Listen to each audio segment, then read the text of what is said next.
Hello class, welcome to Module 4, and for this module we're going to talk about the depreciation methods available for every company. For this module, we only have one learning objective based on our textbook. So remember, we are still using the textbook of Intermediate Accounting 19th edition volume 2 by Robles and Empleo. So our learning objective, so after this session, so you as a student, you should be able to describe the different depreciation methods and their applicability. However, this module, so module 4 is divided also into different sub-modules.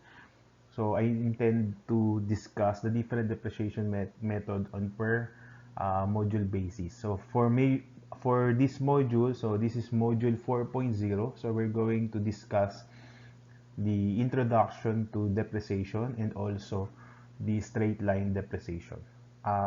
If you remember, I already discussed or apply or shown to you how to use the straight line method, which uh, as far as your financial accounting and reporting course are already discussed by your previous professors. Depreciation expense is the process of allocating the depreciable amount of an asset over its useful life in a systematic and rational manner. So I told you before that we have different expense recognition principle. So for depreciation, we are using the expense recognition principle of systematic and rational allocation method. So systematic and rational because we follow a certain formula. So you will notice in our next discussions or in our discussion for depreciation that each depreciation expense follow a specific formula. So costs or factors involved in the depreciation process, of course, you need a cost or revalued amount. Actually, in IAS 16, so there are two types of model that each company can follow in accounting for their property, plant, and equipment. First, we have the cost model, and the second one is the fair value model. So the fair value model follows or recognize increase or changes in the fair value of the assets, wherein the cost model, we are not recognizing any increase dun sa fair market value of the assets, but we are allowed to recognize a permanent decrease over the assets. So yung permanent decrease, ang tawag natin doon is impairment. So na-impair yung assets mo. So binili mo siya ng 100,000 pero after sometimes ang book value niya 100,000 naging 90,000 for example, so 10,000 yung accumulated depreciation. But because of some factors, yung 90,000 mo na recorded sa book, hindi na yan in reality o in substance, hindi na yan 90,000. Halimbawa, 50,000 na lang because of impairment loss. So yung decrease from 90 to 50,000, allowed tayong mag-recognize ng impairment loss under ng cost model. Paano kung yung 90,000 yung value ng yung value ng assets mo and later on sa market, same structure, same quality, same specification, it can be sold for 200,000.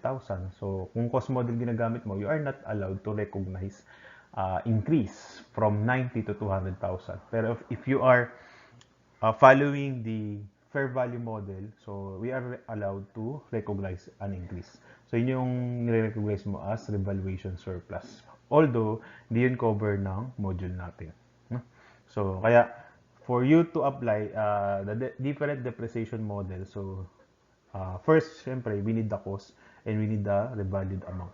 So, if you look at the definition, balikan ko lang yung definition. So, according to the definition, allocation of the depreciable amount. So, ang depreciable amount mo, this is cost or revalued amount minus yung salvage value or residual value. So, yan yung tinutukoy na depreciable amount.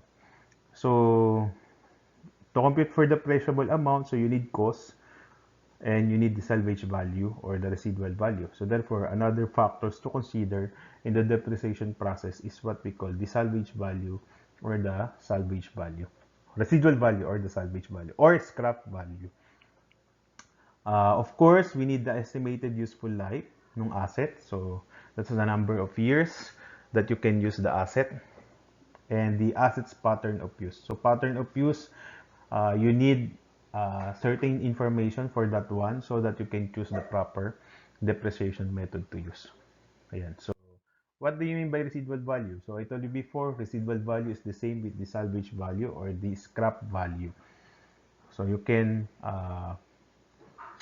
experience or uh, you can experience that to different problems, no?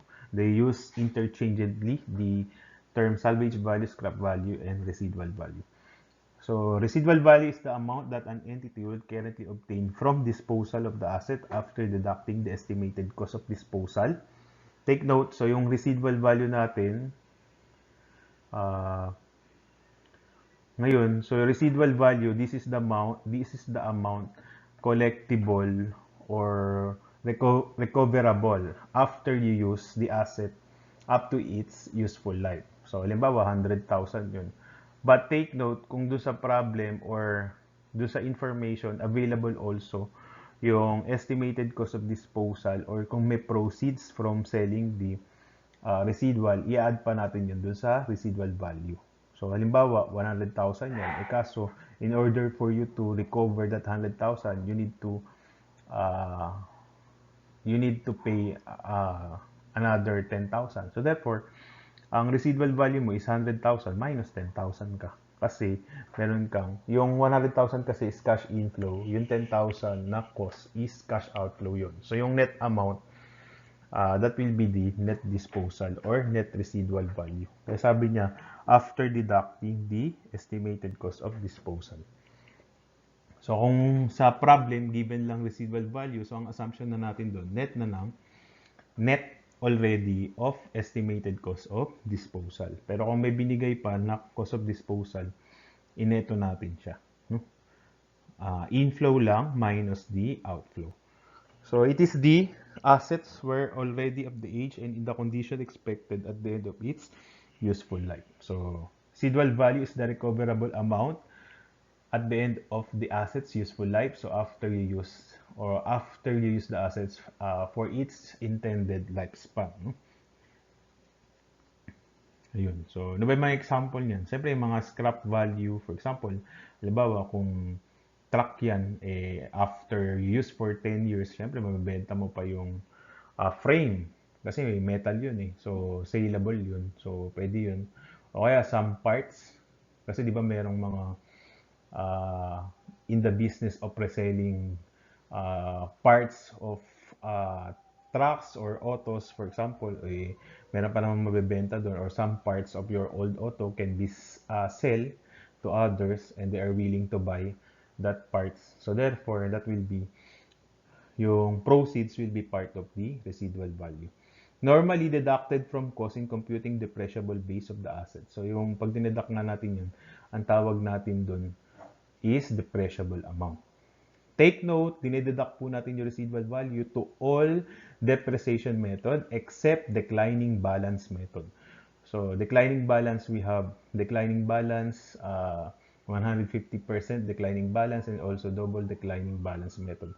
So, basta declining balance, ini-ignore natin yung residual value. So, for the rest, halimbawa, sum of years digits, output method, depreciation, composites or group method, dinededuct po natin yung residual value. So, hindi lang siya dinededuct or residual value is not deducted from cost under declining balance method. So, yan lang tatandaan para hindi nyo makalimutan kung saang depreciation method kino-consider yung residual value. So, kapag declining balance, hindi siya kino-consider. Pero, pagdating mo sa other depreciation method, binabawas mo siya. Whether straight line, sum of years digit, output method, composite method, group method, you need to deduct the residual value. Ayan, useful life.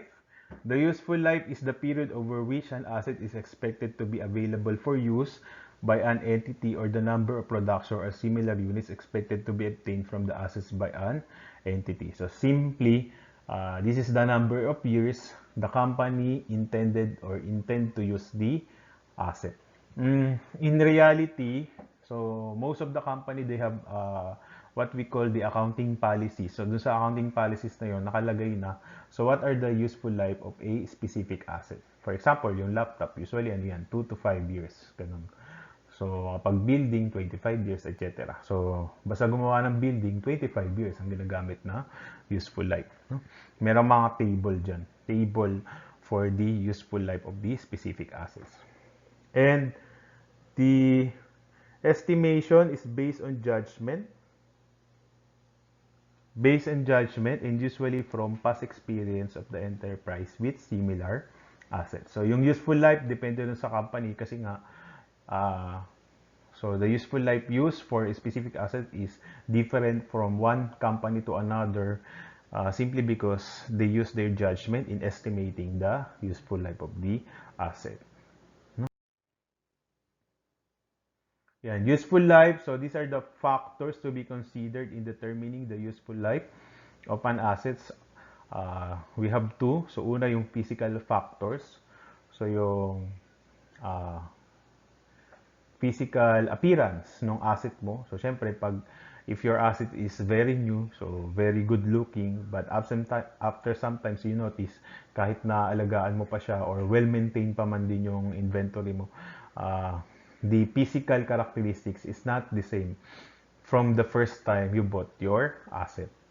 So, ano yung mga kasama dyan? So, syempre, yung physical factors is affected by the usage of the asset by the enterprise. Kung gamit na gamit, syempre, mas pangit tingnan or mas nagde-deteriorate yung physical characteristics niya. Expected physical wear and tear, passage of time. So, naluluma, numinipis, di ba? So, numinipis, parang buhok yan. Pag tumatanda ka na, numinipis na yung buhok mo.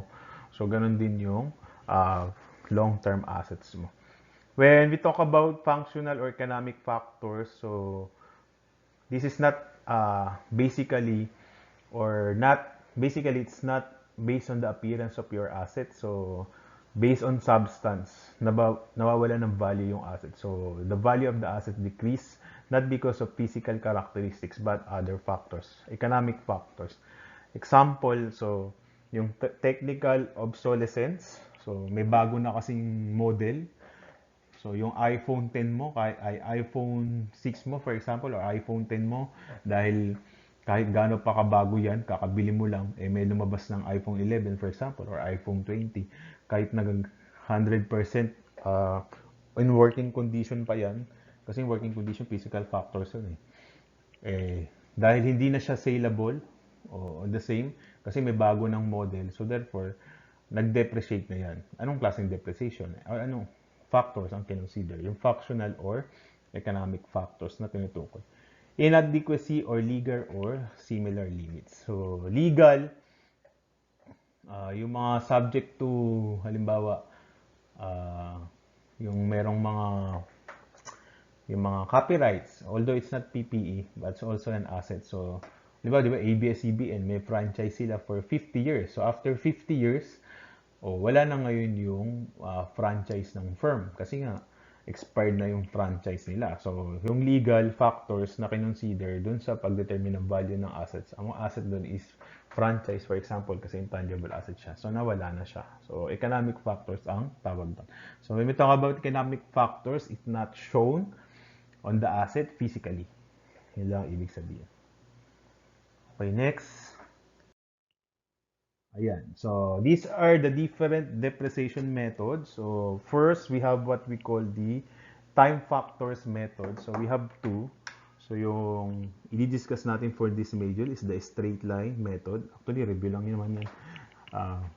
Straight line method and the accelerated method. So, pag sinabi straight line kasi, sabihin, straight line yung depreciation mo kasi same siya every year. When we talk about accelerated, they are not the same every year. Yun. So, may time na mas malaki yung depreciation mo, tapos lumiliit-liit later on, or vice versa. So, kasama doon sa accelerated method, kaya nga tawag accelerated, mas mabilis mag-depreciate. So, we have the sum of the years digit method, double declining balance method, 150% declining balance method, and declining balance method. So, your accelerated method will be covered by the next sub-module. So that's 4.1. Ayan. So, another depreciation method, we have the activity or use factor methods. So, yung activity or use factor methods, if you remember, this is the same with your parang predetermined overhead rate nyo dun sa cost accounting. So, naka-base siya dun sa activity. So, ibig sabihin, yung cost minus yung residual value divided by the activity natin. So, ano yung mga activity na pwede? Based dun sa service hours method o kaya based dun sa productive output method. Ibig sabihin, service hours, naka-base sa number of hours, kaya nga service hours. So, ilang oras mo gagamitin yung machinery for its life, di ba? Halimbawa, yung mga miles, kung ang depreciation mo is not useful but based on miles ng car. Ayun. O kaya productive output method. So, kung yan machine, so, ang capacity niya is to produce 100,000 units, eh naka 50,000 units ka na. So, ibig sabihin, 50,000 units more na lang magagamit yung inventory. So, para lang siyang predetermined overhead rate. Ngayon, kung group of assets, yung dine-depreciate mo, so we have to group, tsaka yung tinatawag natin na composite method. So, discuss natin later on. Although straight line lang din naman ang ginagamit for the group and composite method. Ang pinagkaiba lang, pag straight line, each asset is being depreciated on straight line basis. Pero pag sinabing group method tsaka composite method, kaya nga group tsaka composite magkakasama sila. So, kapag group, ibig lang sabihin nun, pare-parehong asset under each group. So, group A, halimbawa, pare-parehong equipment, pare-parehong machinery. Pero pag composite, halimbawa, yung composite, magkakasama lahat, eh, meron ka doong equipment, meron ka doong building, etc. So, hindi sila necessarily same assets. So, yun lang pinagkaiba. But the procedure are the same. Okay, class. So, as promised, we're going to discuss the straight line method under this module of 4.0. So, module 4.0. So, the straight line method, so advantage of this method includes practicality and simplicity kasi this is the very practical way of depreciating your assets kasi it's follow a very unique, no, not unique, but a simple formula. So, just the depreciable amount. So, this is the depreciable amount. I-divide lang natin ng useful life. So, this method assumes that the asset provides equal economic activity each period. So, that's why yung depreciation expense mo every year are the same kapag ginagamit mo yung depreciation or straight line depreciation method. So, formula, so depreciation expense, take note, this is per year kasi number of years ito. Siyempre, kung months yung nakalagay doon sa denominator, so yung depreciation expense mo will be per month and so forth. So, yung cost or revalued amount, minus lang yung residual value. So, yan yung depreciable amount. I-divide lang natin dun sa estimated useful life in number of years. Assuming yung depreciation or expense that you are trying to compute are on per year basis. No? So, let's try to review. This is actually a review kasi na-discuss na to sa financial accounting and reporting using a problem. Ayan, so just going to read the problem. So on June 30, 2019, ABC Company acquired a delivery truck from XYZ Company. The company paid cash of 1,130,000. So yung cost mo is 1,130,000. So in addition to the price, registration fees of 20,000 was paid for the truck. So we need to register the truck in order for us to use. So, i-add natin yung 20,000 dun sa 1,130,000. Kasi di ba remember, the concepts previously discussed, example yung mga direct costs, yung present value of dismantling costs, should also apply under the depreciation. So, kung magkano yung cost na kinumpit natin before, yun yung tinutukoy na costs dun sa straight line formula natin minus yung residual value. So, kung merong VAT, so, hindi siya kasama. Pero kung meron tayong excise tax or import duties, tariffs, etc., kasama yun. Kung meron tayong cash discount, babawas natin yung cash discount. Kung may trade discount, babawas natin yung trade discount. Same procedures applies. No? Insurance cost for the first year is 24,000. Siyempre, yung insurance naman will cover lang the operating use of the asset. binabayaran mo rin yung insurance every year. Hindi yan one time. So, itong 24,000 na to is not part of the cost of your assets. Hindi naman kasi necessary yung insurance in order for you to use the asset. You can still use the asset, yun nga lang, in case may mangyari doon sa property, liable ka. So, i-cover mo yon out of pocket, not out of insurance company. So, itong 24,000 na to, hindi yan cost ng asset natin. Only the 20,000. Bakit yung 20,000? Pwede mo na magamit yung car. You are not legally, or you cannot use your truck legally without paying the registration fees. No? Huliin ka dyan. So, meron tayong tatawag na legal, di ba? Legal forces in considering the useful life of the asset. So, kung mag-expire yung registration fees mo, wala kang legal right to use the assets. Yun. The truck is expected to have a useful life of 3 years. So, for simplicity, 3 years lang yung ginamit ko. Although requirement naman para maging PPE, more than 12 months. So, 3 years lang, assuming. At the end of its useful life, the asset is expected to be sold for 400,000. So, ang requirement lang sa atin, so itong 400,000, so this is our salvage value. So, ang requirement is the depreciation expense and the journal entry up to the end of the useful life of the truck. So, gawin natin sa kabila. Ayan. So, first, so tinatanong lang sa atin yung depreciation expense. So, di ba? To compute for the depreciation expense every year, so ang kailangan lang natin dyan is the cost minus yung residual value. I-divide lang natin dun sa useful life. So, yung cost ng asset will include its invoice price. So, yung invoice price natin should be net of trade discount and cash discount. So, that will be, wala man binigay na discount for this particular scenario. But this is 1,130,000. Ngayon, meron tayong additional direct cost. Ano yung direct cost na isasama natin? So, based on sa example, this is what we call the registration fees. Although kung marami pang direct cost, kasama yan. Actually, dapat cover yan ng module 3, which is the specific cost of specific assets under the property, plant, and equipment. So, that is 20,000. So, add ko lang yung 20,000. I told you, yung insurance, di siya kasama kasi every year, babayad ka naman ng insurance para yung repair and maintenance. So, therefore, operating expense yan. Nagiging expense mo yung insurance kasi ginagamit mo yung PPE. Pero not requirement para magamit mo yung PPE. So, usually, yung mga nagiging part ng cost ng assets mo, mga one-time expense lang siya. 20,000. Meron pa ba? Insurance, hindi na. So, therefore, so this is our total cost. Kasi ito lang yung given dun sa problem. So, this is 1,150,000. Ngayon, meron tayong, so ito rin. So, we have already the cost. So, the cost. So, next is our residual value. So, for the residual value, that is, kano to? 400,000. So, therefore, I can now compute for the depreciation expense.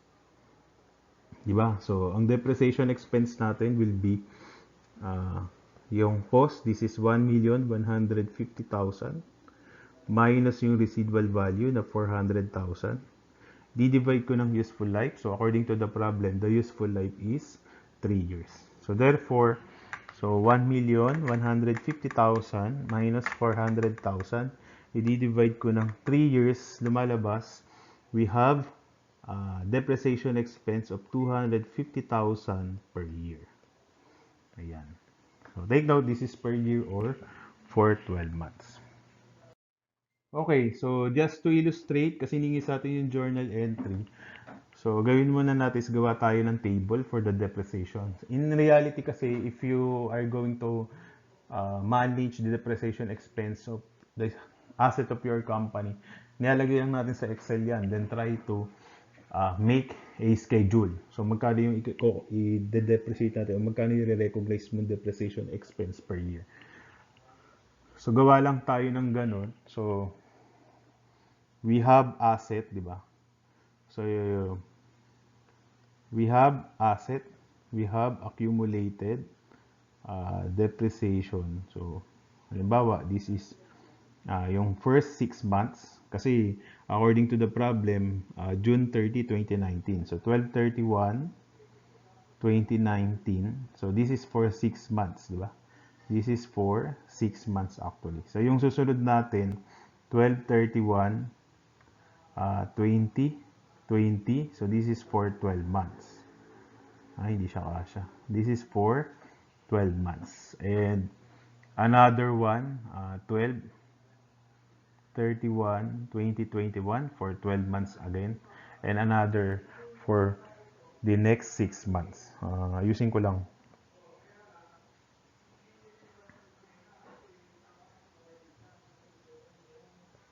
Yan. So, this is for 12/31, 2019. So, this is for 6 months. We have 12/31/20. This is for 12 months. We have 12/31/21. This is for 12 months. Ano pa lang to 12 is 1 year. So, 1 year, 1 year, 1 year. So, 2 years yon and 5 months. Or 6 months, sorry. So, 2.5. So, we still need another 6 months. So, that is June 30, 2022. Ayan. So, this is for another 6 months. So, para pag ginawa natin yan, 3 years yan. Diba? So, remember, yung depreciation expense natin is 250,000 for a year. So, for 12/31/2019, for 6 months yan. So, for 12/31/19, which is for 6 months, yung depreciation expense natin na 250,000, i-multiply ko ng 6/12. So, lalabas, this is for 125,000. This is for 125,000. So, ang depreciation expense ko, or accumulated depreciation ko, after 12/31/2019 is 125,000. Ayan. For, mali yata yung table ko, no? Accumulated depreciation. So, ito yung depreciation expense. Sorry, dapat pala gawin ko na lang itong hindi. So, gawin ko dito yung cost.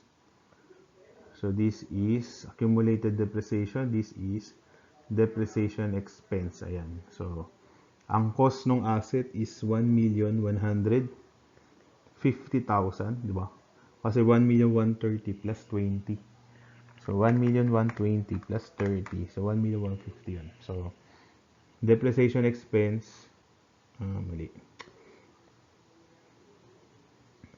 So, this is book value. This is depreciation expense. So, ang magiging book value natin is just the difference between the cost and accumulated depreciation.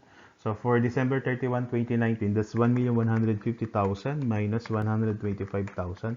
So, lalabas, this is 1,025,000. So, magkano yung depreciation expense mo? 125.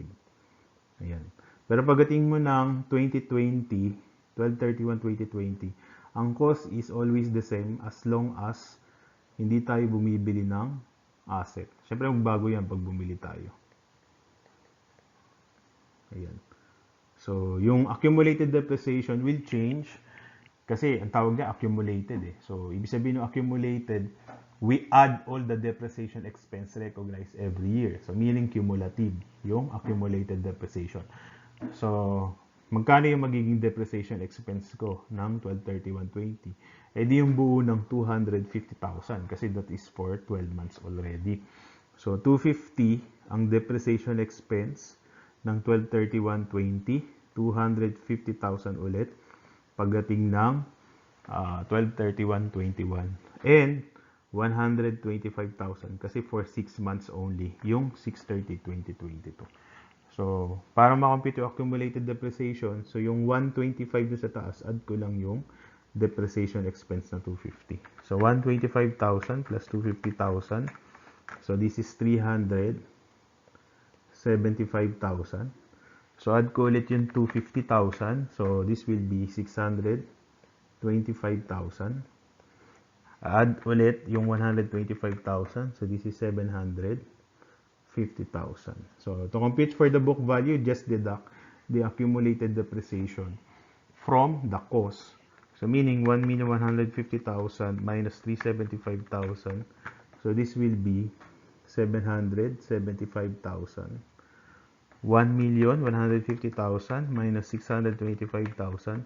So this is 525,000. And 1,150,000 minus 750,000.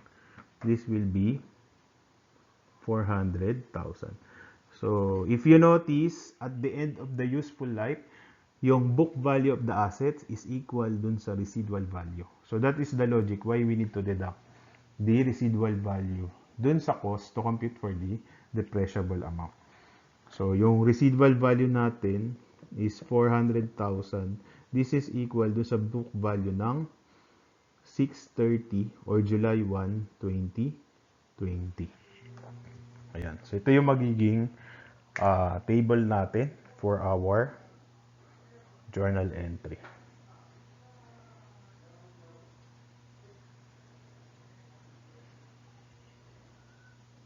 Okay. So, what will be our journal entry?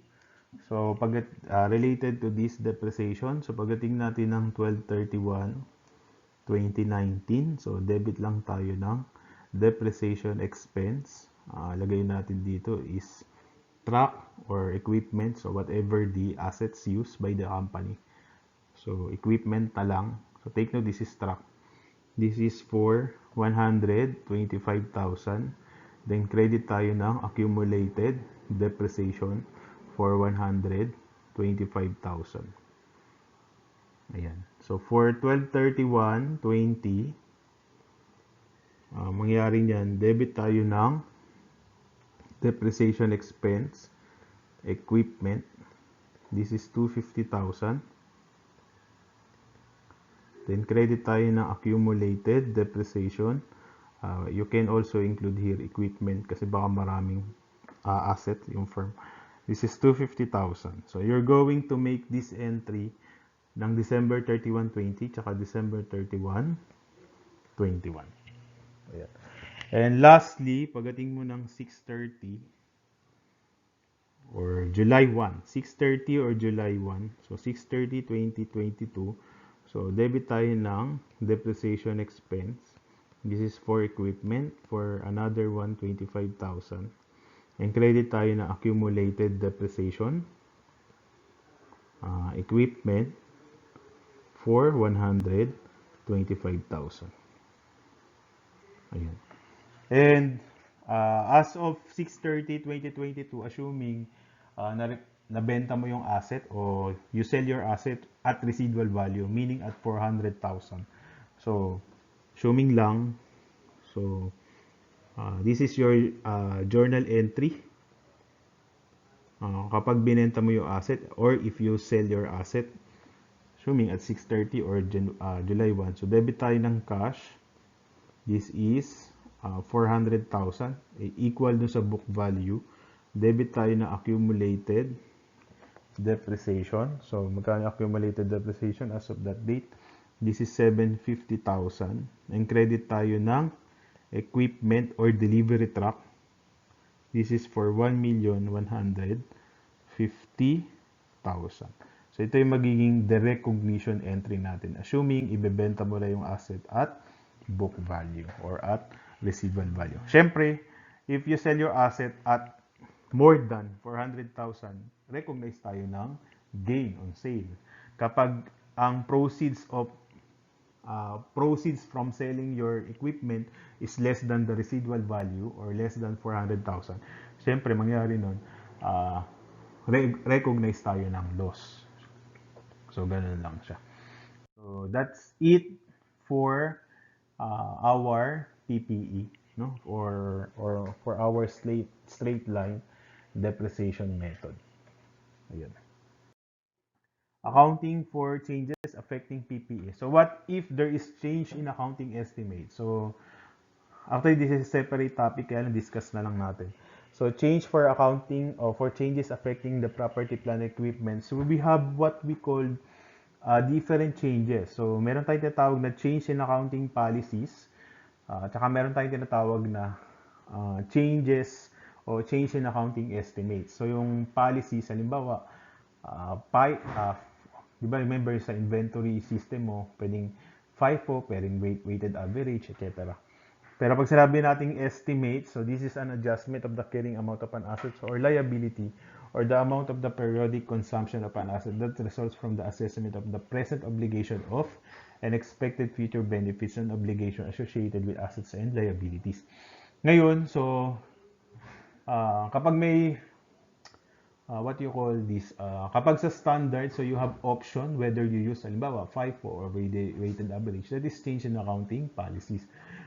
Pero, ang maganda dyan, as long as it is a change related to your property, plant, and equipment, ang treatment natin dyan is change in accounting estimates. So, tatandaan yan. So, halimbawa,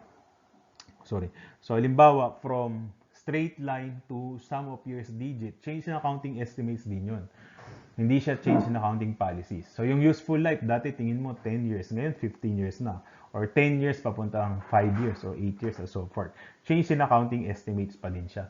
Nagbago yung residual value, dati 100 ngayon 50,000 na lang. So, ang treatment pa rin dyan ng standard for accounting purposes, that is also a change in accounting estimates.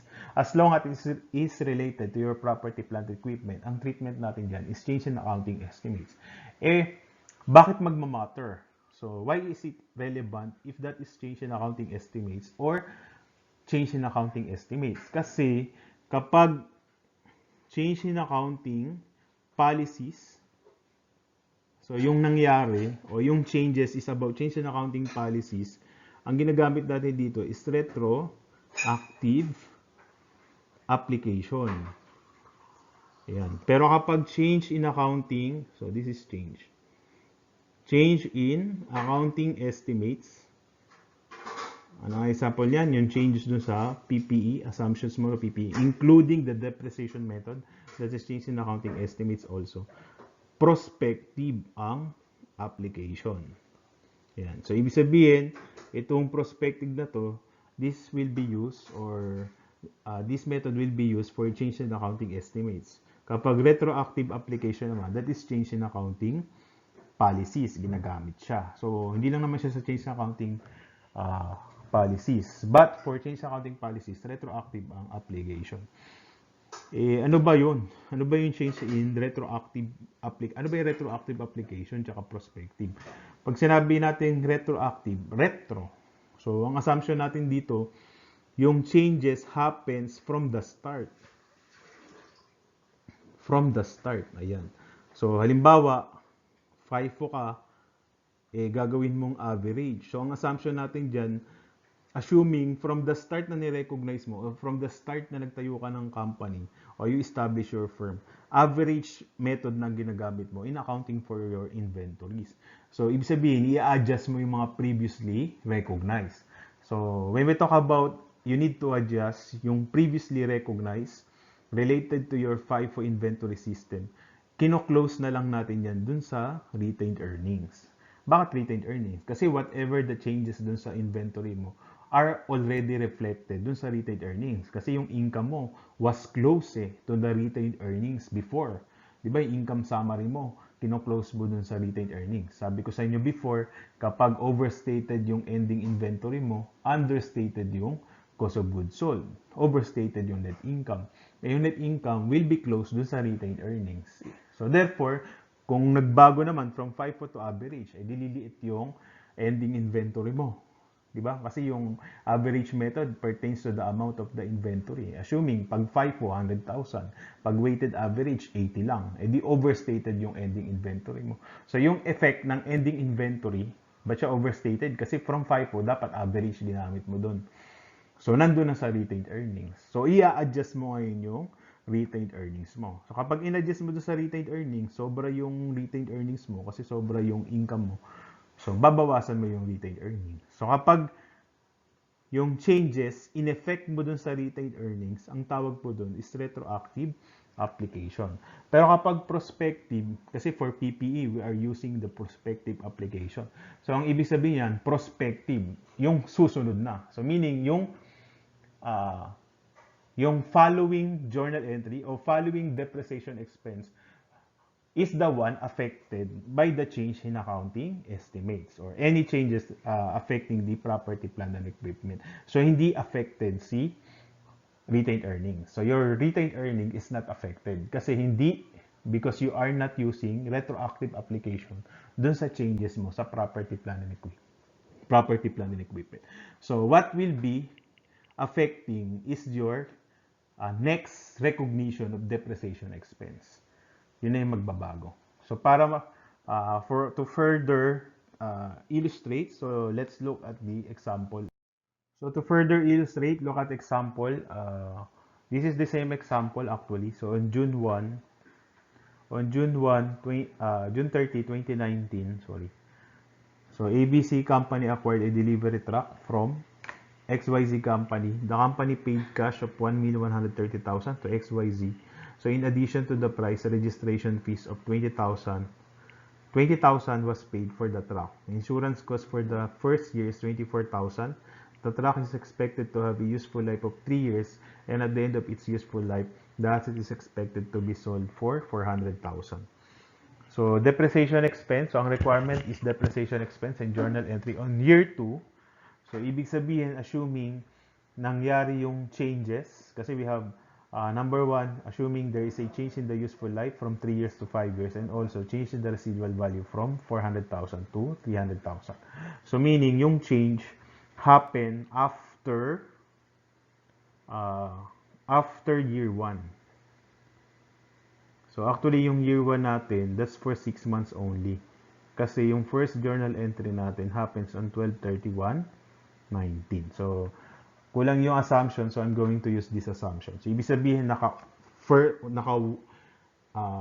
the company makes only one depreciation expense. So after this change in accounting estimates happens or affected do sa depreciation natin. So paano gagawin yun? So let's solve dun number 1, number 2 in the following slides. So for number 1, so ang change natin is yung useful life. So from 3 years to 5 years. But take note, this is prospective application. So meaning, yung next depreciation expense will be affected. So for 12/31/19, if you remember, ang entry dyan is depreciation expense. This is 125,000. And credit ako ng accumulated depreciation for 125,000.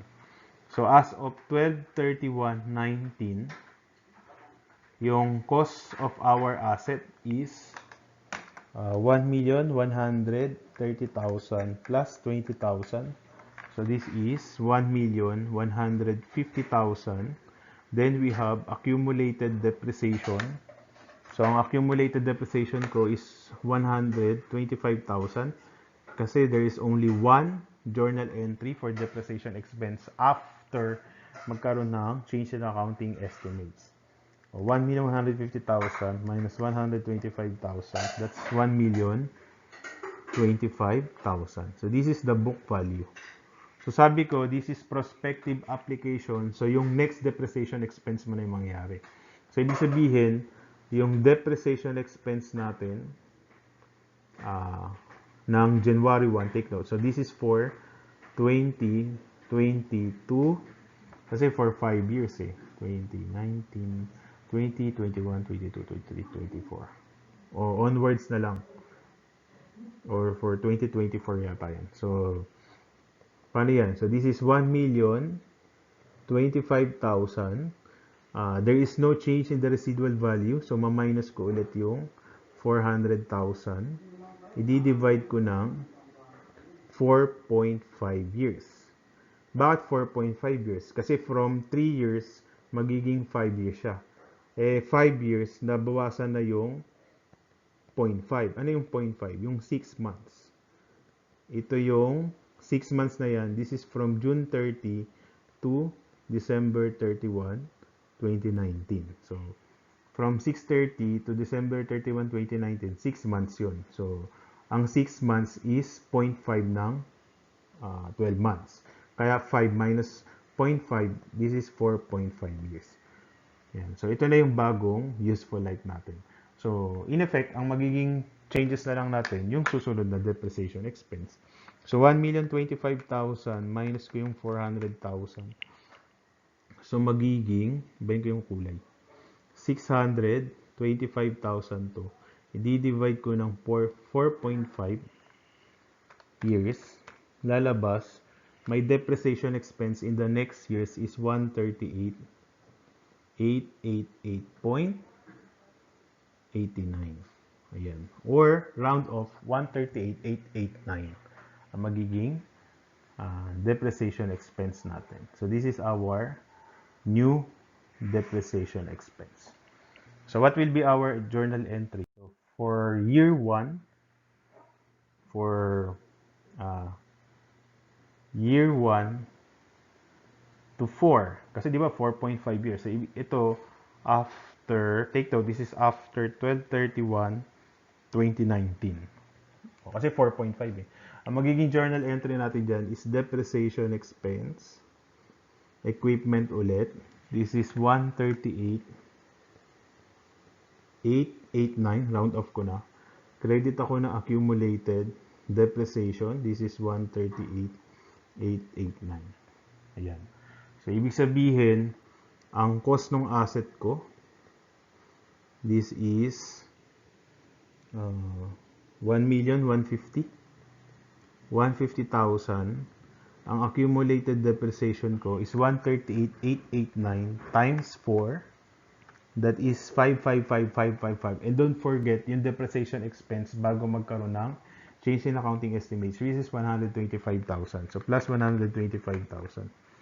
So, that is 680,556. So, lalabas 1,150,000 minus yan. So, ang accumulated depreciation ko is 469,444.44. Ayan. This is before yung last year natin. Kasi meron pa tayong for 6 months. Ito yung last year. Ayoko na lang isipin kung anong taon yan. So, magiging journal entry ko doon is depreciation expense. This is 138. This is 138,889 times 0.5. Bakit 0.5? Kasi yung 138,889 is for 1 year. So, 138,889 times 0.5. So, that is 69. This is 69,444. 3.44. So, credit ako na accumulated depreciation. This is 69,444.44. So, after this journal entry, what happens to the book value? So, yung book value, magiging equal na dun sa residual value. And, ang residual value natin is 400,000. Ayan. Paano nangyari yun? Ito yun eh. 469,444.44 minus natin itong 69,444.44. Lalabas na yung 400,000, which is the book value of our delivery truck at the end of 4.5 years. Kasi naka 0.5 na before. Or at the end of the 5 years. So as you notice, wala tayong journal entry. So there is no journal entry for retained earnings. Kasi yung change in accounting estimates is not a retroactive application ginagawa. So prospective siya. So therefore, yung next depreciation expense lang ang nagbabago. Ayan. So how about naman dun sa requirement number 2? Paano kung yung residual value from 400,000 naging 300,000? Eh di madali lang din. So take note, so yung bagong depreciation expense lang yung affected. So this is the new depreciation expense. Remember, so ang cost ng asset natin is 1,130,000. So plus 20,000 yung registration fees minus yung 125,000, yung depreciation expense nung 6 months. So, ang cost natin is 1,025,000. Ibabawas ko yung 300,000 kasi from 400 magiging 300 na siya. So, kasi kakompute na tayo ng bagong depreciation expense. I-divide ko ng ang original useful life is 3 years. Na-depreciate mo na siya for 0.5 months kasi yung 6 months. So, i-divide ko na lang to ng 2.5 years. Ayan. years. Bakit naging 2.5? Ito yung original na 3 years useful life minus yung 0.5 o yung 6 months. So, lalabas, this is 2.5. Yan. So, ang bagong depreciation expense natin is 1,025,000 minus 300,000. I-divide ko ng 2.5. So, lalabas, this is 290,000 dun sa next year. Ayan. Ngayon,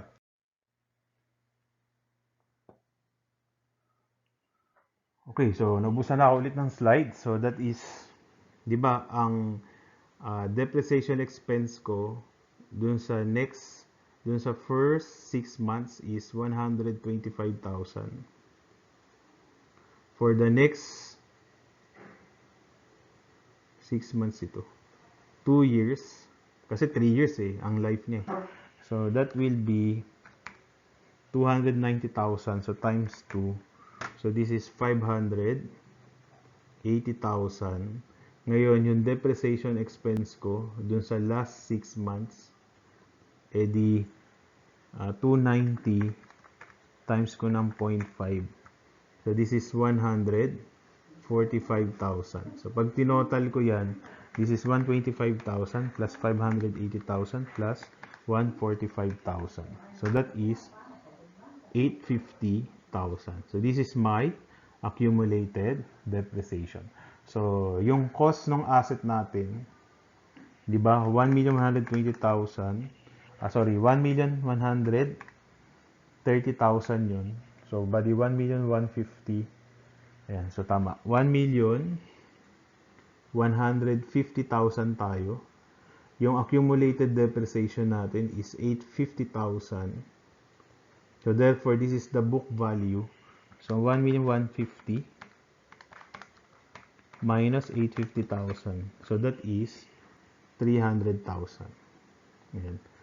So, itong 300,000 na to, ito yung bagong salvage value. Or, kasi from 400, naging 300,000. So, ibig sabihin, so after you journalize the succeeding journal entry, tama naman siya. So, magiging, yung book value, magiging equal dun sa salvage value.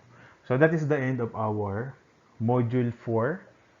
So, ang next module natin is module 4.1, depreciation method ulit. But we're going to discuss sum of years digits. Actually, discuss na natin yung accelerated depreciation method. If you have any question or clarification, please let me know. Thank you. Bye-bye.